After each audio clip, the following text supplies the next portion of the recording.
Everyone is making videos about Battlefield 6, Pokemon AZ, Arc Riders, or Digimon Storytime Stranger. But I don't have that kind of money. So boom, another world for the SNES. This game was developed by the French.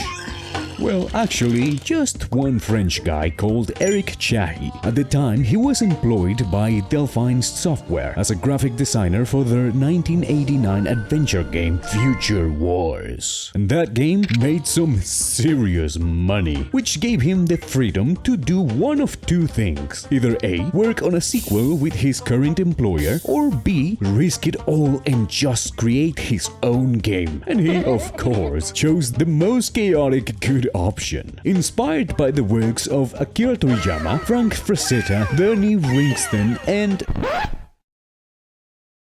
Yeah, I'm not reading that. The world Chahi created is full of life and depth, but it's presented with such simple and clean visuals. Every screen and every character feel like real creatures in a real world, instead of NPCs in a level. And the color used give it this beautiful early 90s futuristic look that some of my favorite pieces of media also have. It's crazy how well all the parts of the game work together, because Chahi has admitted that at the beginning he basically just started working with only an extremely rough idea of what he wanted this game to be, improvising only based on vibes and following whatever idea he had to their conclusion just to see how it ended. An extremely crazy thing to do for such a big project like a video game. But you're not here to hear me jab about a crazy French guy with a dream. You are here to hear me jab about said dream.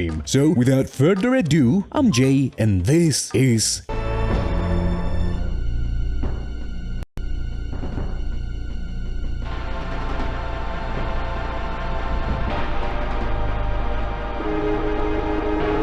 But before we begin, thank you so much for choosing to spend your valuable time watching my dumb little video. I really appreciate it.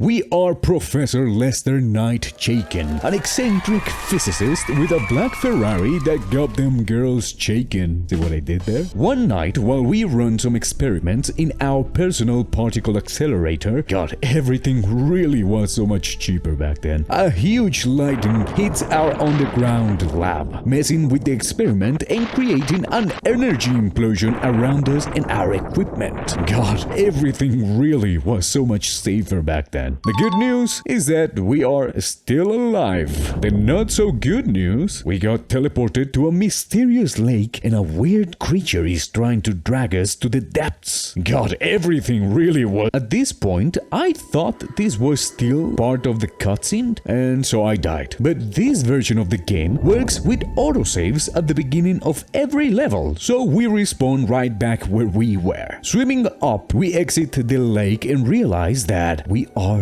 no longer on Earth. Exploring around the desolate desert, what I assume to be British worms shank us and we die.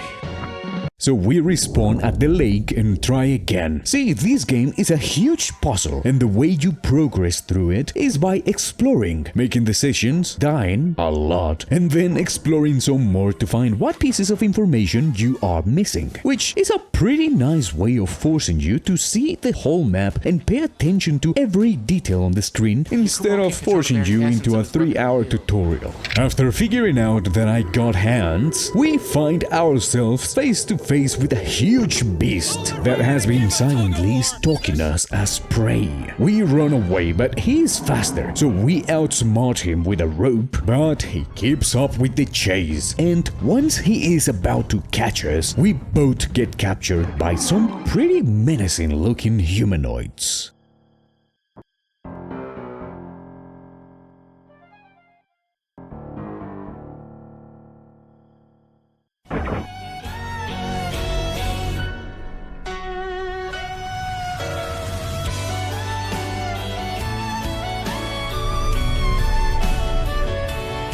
Next thing we know, we wake up in a cell and in front of us is an alien that looks like the Tom guys from Spy Kids. And oh wait, what's that? A subscribe button?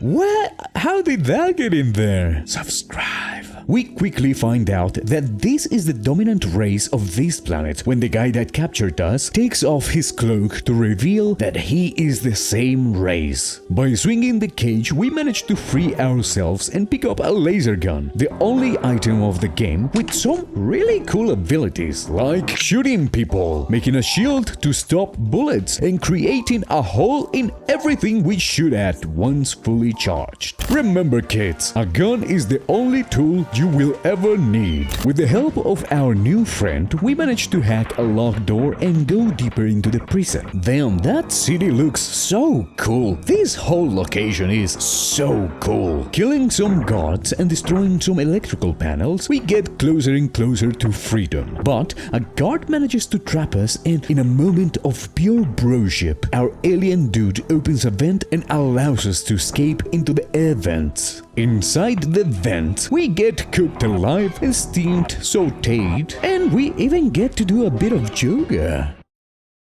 Yeah, that doesn't look very comfortable. And come out in front of a power wall thingy, which is a very convenient thing because our gun was out of juice. Almost too convenient. We recharge good old Betsy and destroy the walls blocking our progress. Coming to a stone bridge, we catch a glimpse of our alien dude running and dodging laser beams. And after obliterating a guard and blowing up a wall, we enter an underground cave system. This time, we get skewered and tenderized while exploring the extensive cave system and reach a dam. Yep, that's a pretty cool dam. Under the dam, we find a thin wall keeping the whole cave from getting flooded. And at the end of the cave, right after some tentacle boys and floor mouths,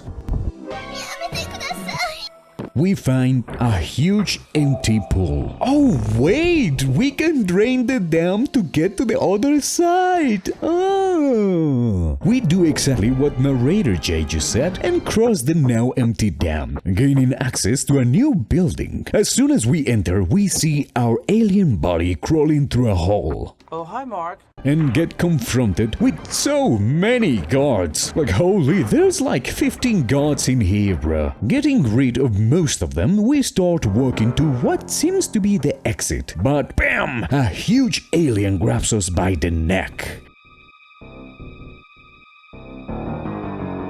We kick it in the balls and win the laser duel. After that duel, we confidently walk to the next room, but get ambushed by two guards in what I would say is the toughest fight in the entire game. You don't know how hard I had to lock in and how many times I died before beating this fight. Holy, you legit have to do everything frame perfect. Continuing our escape, we go past the pool and reach the last room in the building, but the only way forward is closed, so we follow the power cable under the water back to some pretty familiar caves now completely submerged and navigate to the deepest pocket to stop the flow of energy. Once back in the building, we drop through the hole and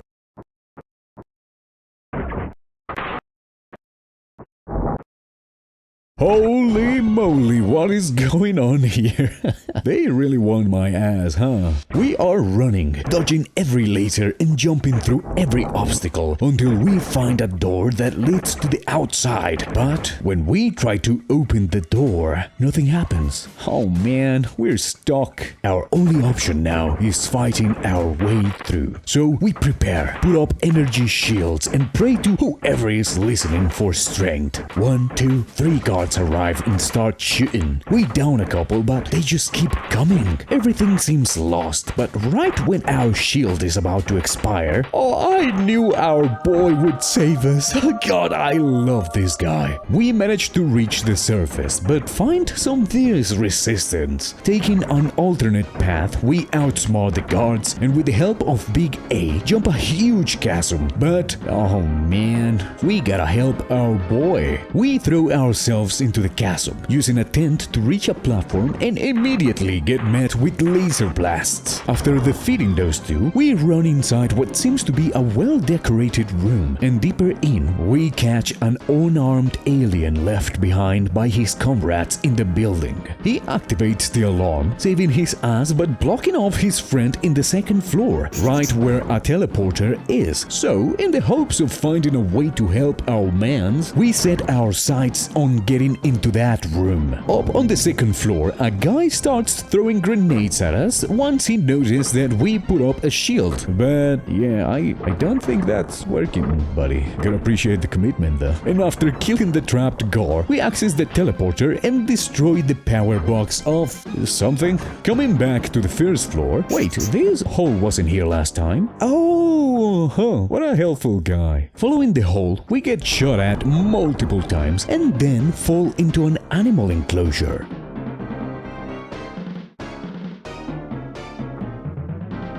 Well, this is awkward. Oh, we need to pull this. After pulling that lever, we fall into the same room but now in complete chaos. Using the chaos as a distraction, we reach the other side of the chasm from below and save our friend. Up ahead, we take control of a huge freaking tank someone just left here and start pressing buttons randomly. By pure luck, one of those buttons activates the escape pods and we get shot the hell out of there. We crash into a bathhouse and start booking it, shooting aliens left and right while getting shot at from every direction. At one point, we reunite with the Big A, but a laser disintegrates the floor we were standing on and we fall to our death. One of the guards pulls us up and kicks our weak redhead body. Big A saves our asses yet again by tackling the guard, and with the last bit of energy we got left, we crawl towards a control panel. The guard shrugs off Big A and starts walking menacingly towards us, but we pull one of the levers and a giant laser pulverizes the alien. Pulling the other lever, a hole opens on the ceiling and we get teleported to the roof where our good friend picks us up and we ride a winged creature into the sunset. Free and with a new friend, but still stranded and lost in a new and strange land. And so, the same way we started the game, driving a black vehicle at night amidst a storm, now we ended on a similar note, but on a sunny day and with a new friend. And that was Another World, ladies and gentlemen. A pretty cool game from the 90s that reminded me that even if you don't have the money to buy the newest game or the best hardware, you can still find really special and fun experiences. You just got to open your horizons a little. Almost everyone seemed to love this game back in the day, and after finishing it, I can see why. Aside from the gorgeous art and the nice puzzles, it surprised me how much I ended up caring for the friendship of a silent, seemingly cocky rich physicist and an alien that we only get to see for like 30% of the game and get to know nothing about. But I guess that's the beauty of good art and good writing. They make you feel wonderful things with only the bare minimum. Again, thank you so much for watching. You could have used your time to do anything else, but instead you decided to watch this video and hear my silly little thoughts, and I really appreciate that. If you like this type of content, please remember to subscribe, leave a like, and maybe watch another one of my videos. Anyway, I'll be over on Twitch and here on YouTube making some questionable decisions in Pokemon Coliseum, so don't miss that. And oh, if you want to read my weird and delusional thoughts, go follow me on my social media. I hope you have a good rest of the day and see you later. Bye-bye.